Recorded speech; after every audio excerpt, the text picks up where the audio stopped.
শীত আসলে গ্রামের বাড়িতে শুরু হয় পিঠা খাওয়ার ধুম। তার মধ্যে আবার অনেক দিন পরে বাড়িতে আসলাম মায়ের কাছে। শীত গরম যে কোনো সময় মায়ের কাছে আসি না কেন, তখনই মা একটা না একটা পিঠা বানিয়ে খাইয়ে দিবে। কারণ বাসার মধ্যে তো নিজের আলসিমির জন্য তেমন একটা পিঠা বানিয়ে খাওয়া হয় না, আর সবাই মিলে একসাথে পিঠা খাওয়ার মজাই আলাদা। আজকে বিকেলে পিঠা বানাবে। সকাল সকাল 15 কেজি চাল ভিজিয়েছে, চালগুলা কুড়ানোর জন্য নিয়ে যাচ্ছে। আমার মেয়েও পাগল হয়ে গেছে, নানুর সাথে যাবে, তাই মেয়েকে রেডি করে দিলাম। এতগুলা চাল তো আর মা নিয়ে যেতে পারবে না, তাই ভাই সাথে যাচ্ছে, তার সাথে মাও যাচ্ছে। বেশি দূরে না, এই যে 10 টাকা গাড়ি ভাড়া লাগে, ওখান থেকে কুটিয়ে নিয়ে আসবে। আগে তো গড়ে আমরা গাইলে পারিয়ে চাল গুঁড়া করতাম, এখন আর সেই দিন নাই। চালগুলা কুটিয়ে নিয়ে চলে আসছে, তার সাথে পিঠা বানানোর জন্য যা যা লাগবে সেগুলো নিয়ে আসছে।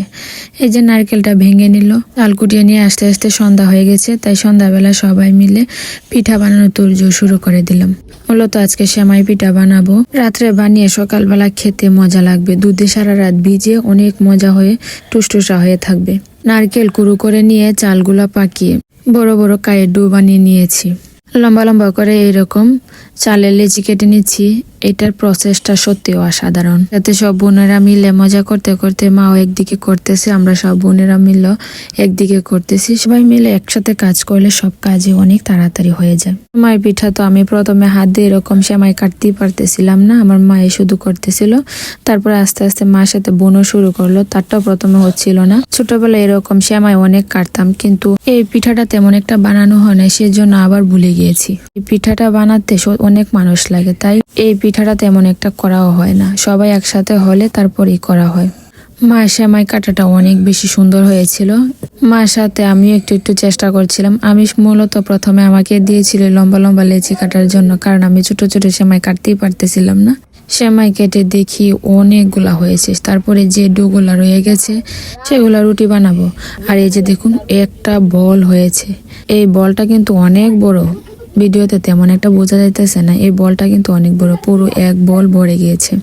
আর 15 কেজি চাল কুড়ো করে নিয়ে আসছে। মনে করবেন না 15 কেজির পিঠা বানিয়েছে। তো বাড়িতে যতদিন থাকবো একটু একটু করে সব ধরনের পিঠা করা হবে। আর আমি যাওয়ার সময় কিছু চালের গুঁড়ো নিয়ে যাব, তার জন্য মা অনেক করে একসাথে চাল গুঁড়ো করে নিয়ে আসছে। সেমাই কাটা শেষ। যে ডোগুলা ছিল সেগুলা দিয়ে অনেকগুলো রুটিও হয়েছে, কারণ সকালে হাঁসের মাংস রান্না করবো। হাঁসের মাংস দিয়ে রুটি খেতে অনেক বেশি মজা। এখানে সেমাই পিঠা রান্না করার জন্য দুধটা জাল করে নিতেছে। সেমাই মূলত যা যা লাগে এগুলাই দিব। সেমাই পিঠা শুধু হাতে কাটাই অনেকটা কঠিন, কিন্তু এর মধ্যে আর কোনো কিছু নেই, আর বাকি সব প্রসেস অনেক সহজ। আর এটা খেতে সত্যি অনেক মজা হয়।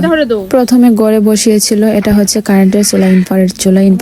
ইনফ্রারেড চুলা তো আপনারা সবাই চেনেন। এই চুলার মধ্যে সব পাতিল দিয়ে রান্না করা যায়, একটা সুবিধা। কিন্তু এটাতে রান্না করা অনেকটা লেট হয়, সেই জন্য। আর পাতিলটাও অনেক বড়, তাই রান্না করতে অনেকটা দেরি হবে ভেবে তারপরে বাহিরে চুলায় নিয়ে আসলাম।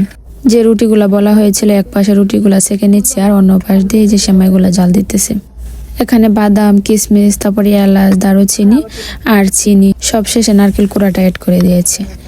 শুধু এখানে দুধটা একটু গাঢ় করে দিলেই হয়। নারকেলের পরিমাণ যদি একটু বেশি দিতে পারেন তাহলে অনেক বেশি মজা হয়। বাহিরে রান্না করতে করতে আজকের ভিডিওটা এখানেই শেষ করছি। সবাই ভালো থাকবে।